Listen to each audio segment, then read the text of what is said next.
지난달 음주운전자가 낸 사고로 6살 아이가 참변을 당했습니다. 그런데 당시 가해자는 조기 축구가 끝나고 술을 마신 뒤 집으로 돌아가던 길이었다고 합니다. 거리두기 2.5단계 시기에 축구 모임도 모자라 음주운전까지 한 겁니다. 관련 사건 자세히 알아봅니다. 네, 지난달 사건 발생했을 때도 정말 많은 국민들이 충격을 받았고요. 너무 안타까운 사건입니다. 김준일 기자, 이 사건 설명부터 좀 해주시죠. 예, 이 사건은 아마 제가 그때 브리핑했던 걸로 맞습니다. 기억을 하고 맞습니다. 있어요. 예. 지난달 6일에 서울 서대문구에서 낮술을 마신 50대가 네. 운전을 하다가 이제 그 전봇대를 들이받았는데 가로수였군요, 가로수. 근데 이게 넘어지면서 6세 아이가 여기에 깔려서 맞아요. 숨지는 안타까운 사고인데 네. 그 당시에가 이제 이 남성이 음주운전을 한 것으로 지금 확인이 됐고 예. 그리고 아이는 병원에 옮겼지만 이제 숨졌습니다. 안타깝게. 근데 당시에 이제 측정을 해보니 0.08% 면허 취소 수준의 그게 나왔는데 네. 문제는 그 당시에 이제 그 엄마는 그 코로나 바이러스에 옮을까봐 매장 안에 들어가는 것이 겁이 나니까 아이한테 잠깐만 밖에 서 있으라 이렇게 그렇죠. 했는데 예. 큰 아이가 또 있었다고 합니다. 형이 그 있었죠. 형이 예. 있었는데 지금 정신적으로 충격을 너무 많이 받아가지고 지금 힘들어하고 있다 이런 소식이 전해지고 있습니다. 그러니까 너무 안타까운 사건이고 또 뭐 밤도 아니고요. 그냥 밝은 대낮에 벌어진 음주운전 참사고 너무 어린 아이가 희생됐기 때문에 가슴이 아픕니다. 그런데요, 박준 변호사.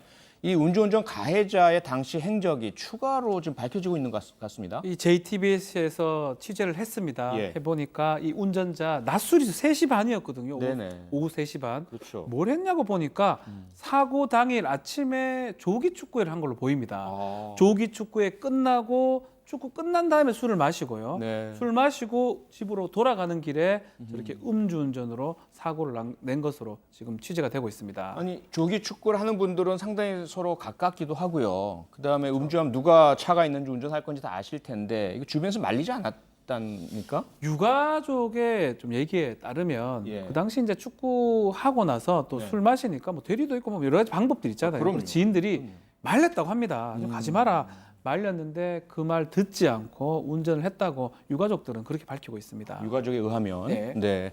김준일 기자. 그런데 당시 한 달 전은 상황이 사회적 거리두기 2.5단계 아니었습니까? 예.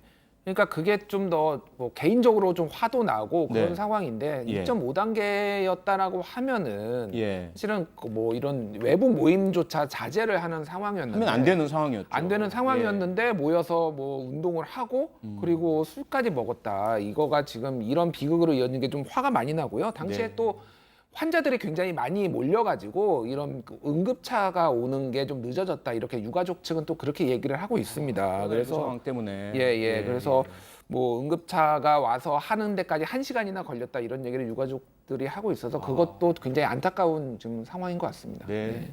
박준 변호사. 그런데 더 화가 나는 게 이게 확인됐는지 모르겠지만 이 가해자가 음주운전이 이번이 처음이 아니라면서요. 지금 유가족이 경찰한테 전해 들은 바에 따르면 네. 이전에도 음주운전 전력이 있다고 합니다. 그래서 벌금이나 뭐 전과가 처벌 전력이 있는데 네. 그럼에도 이제 이번에도 또 음주운전을 반복한 게 아닌가 뭐 이렇게 아하. 얘기를 하고 있습니다. 네네. 그 음주 전력은 확인은 되는데 그 처벌이 어땠는지는 아직 확인이 안 되는 이런 상황인 것 같고요. 네, JTBC가 피해 아동의 부모님을 만나봤습니다. 영상 먼저 보시고 얘기 나눠보겠습니다. 아침 일찍 오신 조문객인가 해서 그래서 봤는데 그 딱 가자마자 술 냄새가 꽤 나더라고요. 나중에 알고 보니까 그 가해자 운전자가 직접 이제 구속되기 전에 여기 장례장에 오셨던 거고 제대로 된 사과는 없었죠. 전혀 없었습니다. 네. 음주운전 자체를 너무 안일하게 생각하시는 것 같고요. 저희 아이 사건으로 많은 분들이 음주운전이 정말 살인이라는 걸 좀 알아주셨으면 좋겠어요. 자식 잃은 부모의 마음을 어떻게 우리가 헤아릴 수나 있겠습니까? 그런데 지금 영상에서 말씀하신 내용을 들어보면 가해자가 술 냄새를 풍기면서 장례식장을 찾아오고 그것도 제대로 된 사과도 하지 않았다. 이런 이야기잖아요. 네, 지금 당시 가해자가 아들하고 함께 장례식장에 왔다고 유가족들이 얘기를 하고 있습니다. 당시 허름한 좀 옷차림에 좀 술 냄새가 났기 때문에 이 가해자인지 뭐 아닌지 이렇게 판단을 못하는 상황이었는데 아, 예. 근데 구속 전에 아마 들렀던 것으로 보이고 네. 제대로 된 사과는 없었다고 합니다. 가해자가 그렇게 장례식장 온 거는 유족들 얘기에 따르면 아마도 나중에 뭐 재판받을 때 좀 유리하게 하기 위해서 온 게 아니냐라고 얘기를 하고 있습니다.